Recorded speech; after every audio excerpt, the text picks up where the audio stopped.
I've got 3 stories from my experience on this expedition, which was awesome. The first one starts with me driving west through Bay St. Louis, Mississippi, where I came across this jetty and a guy was crabbing, old guy, and I said, "Hey, you having any luck?"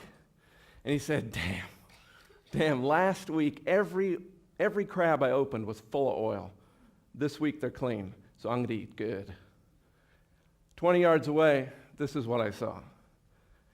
And I said, I was gonna say something, but I didn't, because I figured, hey, this guy knows more about crabs than I'll ever know, right?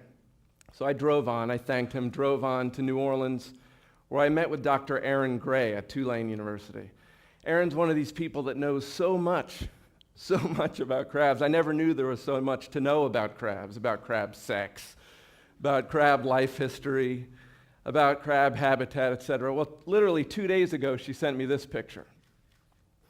She sent me this, and I called her and I said, "Aaron, I'm an anthropologist, not a biologist. What is it?" And she said, "It's crab Megalope." And I said, "Okay, I know what mega means. I'm guessing lope means penis in Latin?" And she chuckled. You're supposed to chuckle at this point, right? She chuckled, but she hung up on me, and then she sent me this email, right? This photo. And in the subject line, it said, "That orange, that's dispersant, or it's a dispersant oil mixture." That's really bad news. The thing we know about this dispersant is that it's toxic and it bioaccumulates, right? It comes into the food web.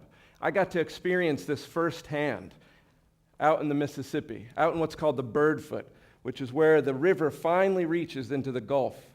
It creates a bird's foot like this. I walked through these shallows and I knew there were crab Megalope swimming through my toes. I knew that the willets and oyster catchers were pecking away. I walked up onto the beach and I saw thousands of coyote tracks, literally thousands. And I knew that at that night, these coyotes would come down and they would pick off the slowest and weakest of the shorebirds. Look at this. Got back onto the boat, and this was the scene. And I saw mullet and other bait fish just slurping away at this stuff. And then I saw terns and laughing gulls and brown pelicans just dive bombing onto these unsuspecting mullet. And 30 yards away, I saw dolphins, and I knew that these dolphins were mowing down on bait fish. So think of this bioaccumulation. Then I thought back to those crabbers. And those crabbers eating, quote unquote, clean crabs. What we know about the Gulf is insane. I spent a lot of time talking to the likes of Aaron, of crabbers. Compared to other regions of the world, we know so much about the Gulf. But what's mind-boggling is what we don't know. Whenever I asked, hey, what's it look like 10, 20 years out from now? Almost universally, the response, we don't know. We have no idea. We don't know.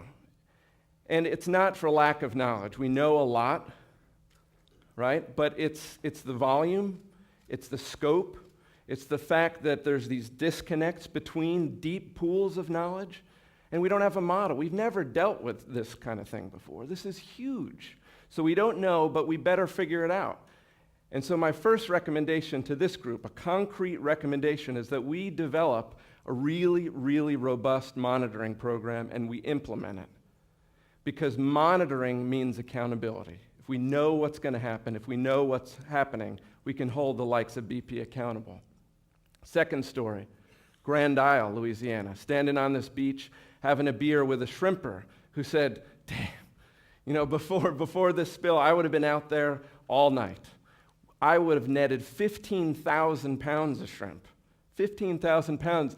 And I would have been out all night and come in just as the sun was rising, and my boat would be sitting like this through 15,000 pounds of shrimp. And the shrimp shed that I dropped all that shrimp off would process 400,000 pounds of shrimp. An insane amount. That's so huge. But come April 20th, with the disaster, the shrimpers, they swapped out their nets for boom. And they spent all day from 6 a.m. to 6 p.m. trawling for oil. Right? Bringing these booms in and out of the oil. They got paid by BP, right? And they got paid well, and they should get paid well. But by being paid by BP, they had to sign away their right to talk. They couldn't speak. It was impossible for somebody like me to get out on the boat and figure out what's going on. It was really tough. But eventually I wandered and wandered and wandered and wandered, and I ran into the likes of Joseph. Now Joseph, he was licking his chops in the wintertime. It was a really, really cold winter in the Gulf. And a cold winter means lots and lots of shrimp. So he was going to make good money. But he was also the first to get fired after April 20th because of his disability. Poor Joseph, he got bit by a mackerel, got a staph infection in his leg, and then had his leg amputated. A year later, he was in a car accident and lost the other leg. This guy had been dealt a tough hand, but as you can tell from the photo, this guy is as tough as nails, right? And he got a little bit of revenge by bringing the likes of me and other curious folks out there, right? to see what was going on. And he'd take his 18-foot flat-bottom boat everywhere, right up to these tankers, right up to the shrimpers. It was great. But unfortunately, there are far too few Josephs out there, right? Because BP's bought them all up. And like Duncan said, the airspace is getting harder and harder to get into. At first, I'll admit, I was kind of skeptical of BP controlling access, yeah, whatever. But then I was detained.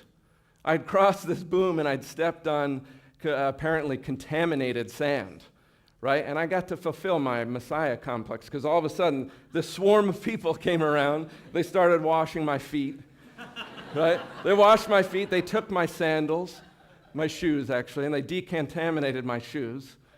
I said to them, though, guys, your line is like 100 feet above the shore, above the high tide line.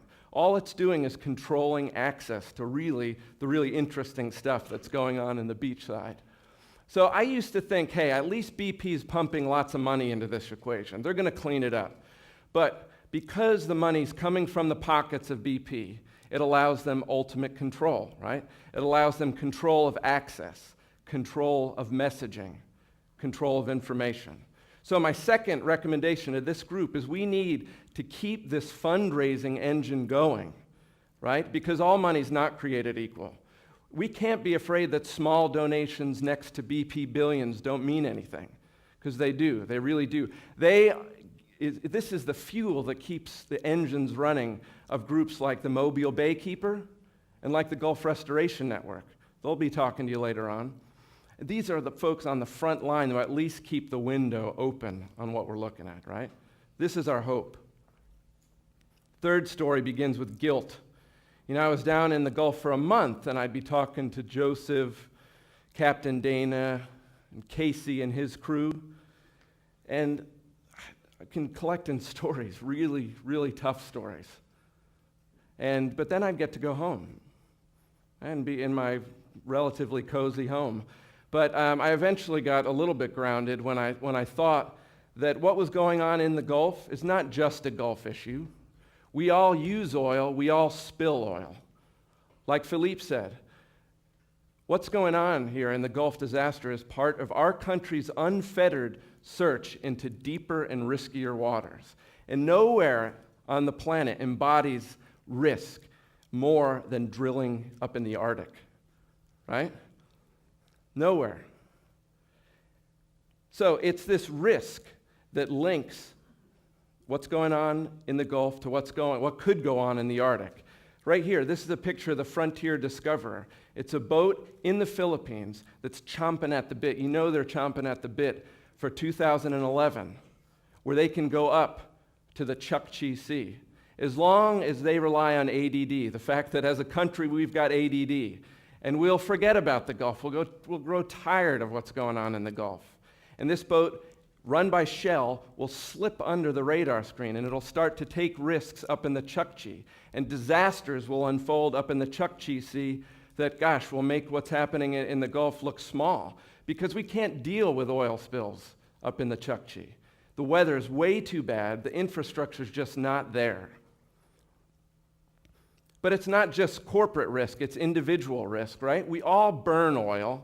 We all drive sea surface temperatures up in the Gulf by 1.5 degrees Celsius. We all drive more storms into the Gulf and drive sea level rise. And where does storms and sea level rise pose the greatest risk to oil infrastructure? in the Gulf. 2008, Hurricane Ike, another rig, right?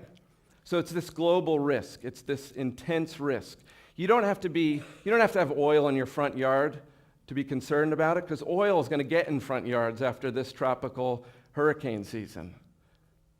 So my last recommendation to this group, and this is a tough one, we have got to regulate the oil industry. And I'm, like Philippe said, I'm also all for the free market. I work for the World Wildlife Fund. We're all about harnessing the private sector to do good. But clearly there's no harness on the global oil sector, none.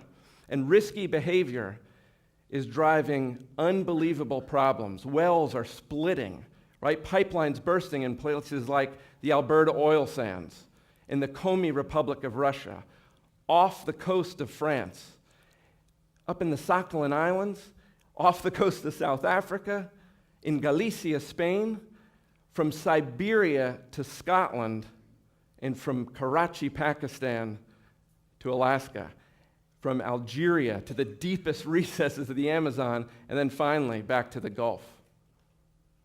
Oil is everywhere, it's out of control, and we as humanity have let it get out of control. And as we've seen in the Gulf, the risks, they're way too high. The risks are too high, the resources are way too precious. Thank you.